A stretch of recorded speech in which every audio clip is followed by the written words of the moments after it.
Good morning সকলোকে আৰু আশা কৰিছোঁ সকলোৰে যাতে ভালে ময়ো ভালে আছোঁ আৰু আজি শুই উঠিয়ে মই ভিডিঅ'টো আৰম্ভ কৰিছোঁ। এইটো অলপ সৰু জাতটো তথাপি এইটো ডাঙৰ হৈছে চাওকচোন আৰু এইটো ডাঙৰটো আৰু ডাঙৰ হয় এইটো আৰু এইটো মই আপোনালোকক দেখুৱাম দেই এল'ভেৰা কেনেকৈ ৰুই।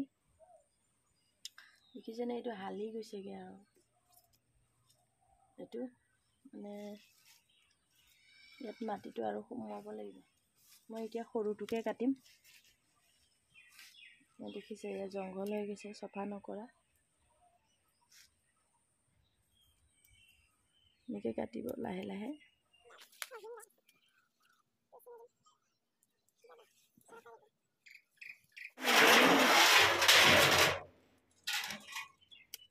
এল'ভেৰাটো কাটি পেলাই ডাইৰেক্ট আপোনালোকে মুখত বা চুলিত নলগাব দেই। ইয়াৰ পৰা যে আঠা এটা ওলায় হালধীয়া সেই আঠাটো যাব দিব লাগে। 5 মিনিটমান থৈ দিব লাগে কাটি পেলাই। আৰু জনা সকলে জানে, নজনা সকলক কৈ দিছোঁ আৰু মই জনাটো দিয়া। আৰু অলপ পানী দিয়া।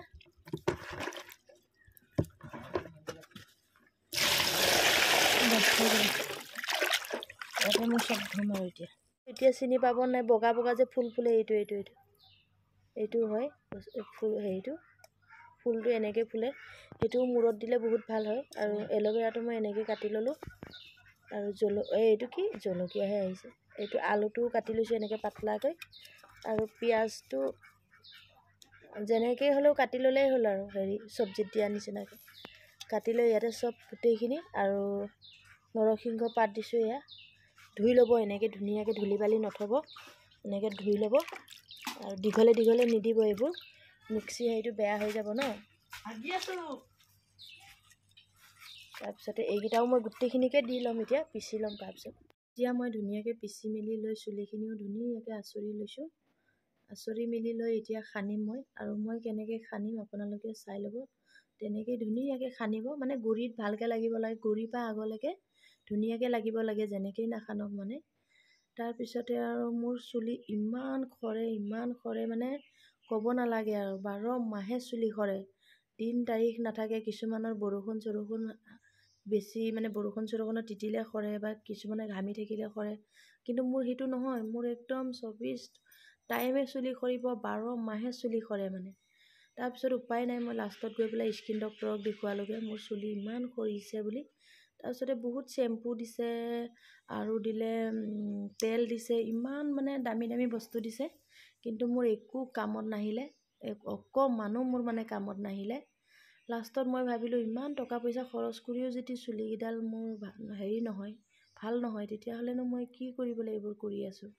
তাতকৈ মই ঘৰতে কৰি চাওঁচোন, এনেকৈ বুলি ভাবিয়ে মই নিজে ভাবি পিঁয়াজ এটা লওঁ, এল'ভেৰা পাত যিমান আৰু বেছি দিলেও কথা নাই, এল'ভেৰা লওঁ 5-6টা পাত। তাৰপিছতে লৈ ডাঙৰ হ'লে এটাই হৈ যায়। সেইবোৰ পিঁয়াজ, তাৰপিছতে জবা ফুলৰ পাত, সেইবোৰ গোটেইখিনি দি পেলাই পিচিলে, আমলখি পিচি লৈ এইবোৰ সানি লৈ আপোনালোকে এবাৰ দুবাৰ সানি ক'ত মোৰ দেখোন চুলি ভাল নহ'ল, তেনেকৈ ক'লে নহ'ব। কিন্তু পূৰা আপোনালোকে 6 মাহমান সানিব লাগিব কমচে কম, তেতিয়াহে এনেকৈ লগাব। আৰু কাপোৰটো একদম পুৰণা কাপোৰ পিন্ধিব দেই, নহ'লে আৰু কাপোৰ শেষ, গোটেই দাগ লাগি যাব। নৰসিংহ পাতৰ দাগ লাগে। এনেকৈ কৰি কিমান সময় থয় আৰু এইটো শুকাই যাব নহয়, টান এনেকৈ চুই চালে টান হ'ব। যেতিয়া আৰু আছে নহয়, এইটো সানি থাকিলে হ'ল। একদম পূৰা টাইট হৈ যাব দিব নালাগে, নহ'লে চুলিত কষ্ট পায় ন, চুলি গুৰিটোত। সেইকাৰণে এনেকৈ অকণমান কোমল হৈ থাকোঁতেই যদি বেছি টাইট হৈ যায়, কাম চাম কৰি থাকিলে পানী অকণ এনেকৈ সানি লৈ অলপ কোমল কৰিলেহে মূৰটো ধুব দেই। ডাইৰেক্ট একদম টাইট হৈ গ'লে মূৰটো নুধুব। আৰু এইটো যেইবাৰ সানে, যিমানকণ থাকে নহয়, এইটো সানি থাকিলেই হ'ল আৰু। আজি ভিডিঅ'টো ইমানতে সামৰিলোঁ, মূৰটো ধোৱাটো নেদেখুৱাওঁ আৰু। বাই।